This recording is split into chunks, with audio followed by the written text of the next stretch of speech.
L'article à partir duquel j'ai construit mon analyse s'intitule « Des robots pour le maintien à domicile des personnes âgées ». Il est tiré du journal La Croix du 25 mars 2016. Nous découvrons à la lecture de cet article qu'il existe des robots dont le rôle est d'aider les personnes âgées à domicile en leur apportant un accompagnement dans la réalisation des tâches du quotidien. Les questions que l'on peut se poser sont les suivantes. Quelle aide apportent ces robots? Peuvent-ils se substituer à l'homme ou ont-ils vocation à accompagner l'action de l'homme? Ces objets dernier cri sont-ils accessibles à tous ou seulement à la portée des plus fortunés? Tout d'abord, l'auteur de l'article explique que de petites entreprises françaises, des startups, ont mis au point ces robots. Il donne l'exemple de robots compagnons, d'autres capables de donner des cours de sport ou bien encore de transmettre des informations, comme la météo. Par ailleurs, il précise que ces appareils innovants sont coûteux et que leur rôle est d'accompagner ceux qui aident les personnes âgées au quotidien, à domicile ou dans les maisons de retraite par exemple.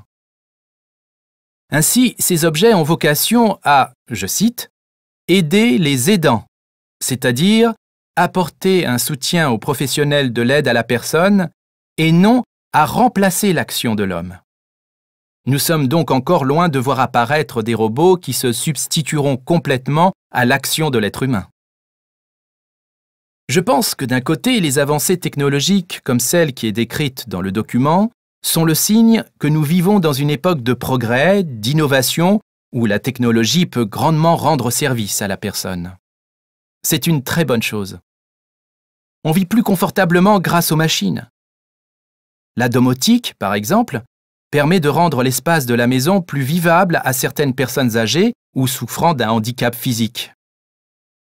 Par ailleurs, dans le domaine de la médecine, la chirurgie robotisée permet de réaliser certaines opérations avec des gestes plus précis que ceux du médecin, limitant ainsi les complications liées à l'opération, comme par exemple dans les cas d'intervention sur des patients atteints de cancer.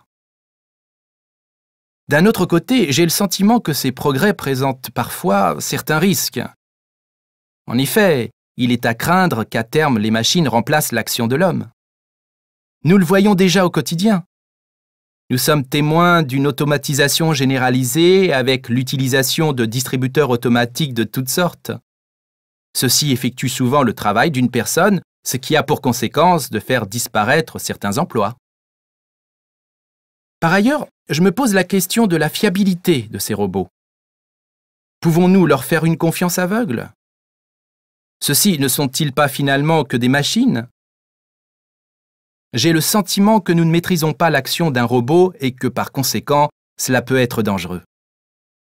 Imaginons, pour reprendre un exemple du domaine médical, un robot à qui l'on confierait la tâche de donner à un malade les médicaments qui lui sont prescrits.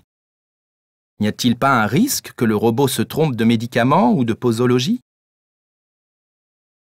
En conclusion, je peux dire que je suis convaincu des bienfaits des technologies sur notre quotidien, notamment sur celui des personnes ayant besoin d'une assistance particulière, comme les personnes âgées par exemple.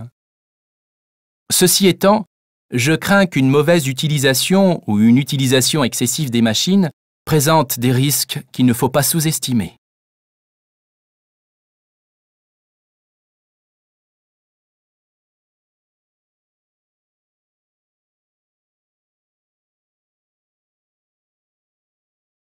L'article à partir duquel j'ai construit mon analyse s'intitule « Des robots pour le maintien à domicile des personnes âgées ». Il est tiré du journal La Croix du 25 mars 2016. Nous découvrons à la lecture de cet article qu'il existe des robots dont le rôle est d'aider les personnes âgées à domicile en leur apportant un accompagnement dans la réalisation des tâches du quotidien. Les questions que l'on peut se poser sont les suivantes. Quelle aide apportent ces robots? Peuvent-ils se substituer à l'homme ou ont-ils vocation à accompagner l'action de l'homme? Ces objets dernier cri sont-ils accessibles à tous ou seulement à la portée des plus fortunés? Tout d'abord, l'auteur de l'article explique que de petites entreprises françaises, des startups, ont mis au point ces robots. Il donne l'exemple de robots compagnons, d'autres capables de donner des cours de sport ou bien encore de transmettre des informations, comme la météo. Par ailleurs, il précise que ces appareils innovants sont coûteux et que leur rôle est d'accompagner ceux qui aident les personnes âgées au quotidien, à domicile ou dans les maisons de retraite par exemple. Ainsi, ces objets ont vocation à, je cite, « aider les aidants », c'est-à-dire apporter un soutien aux professionnels de l'aide à la personne et non à remplacer l'action de l'homme. Nous sommes donc encore loin de voir apparaître des robots qui se substitueront complètement à l'action de l'être humain. Je pense que d'un côté, les avancées technologiques comme celle qui est décrite dans le document sont le signe que nous vivons dans une époque de progrès, d'innovation, où la technologie peut grandement rendre service à la personne. C'est une très bonne chose. On vit plus confortablement grâce aux machines. La domotique, par exemple, permet de rendre l'espace de la maison plus vivable à certaines personnes âgées ou souffrant d'un handicap physique.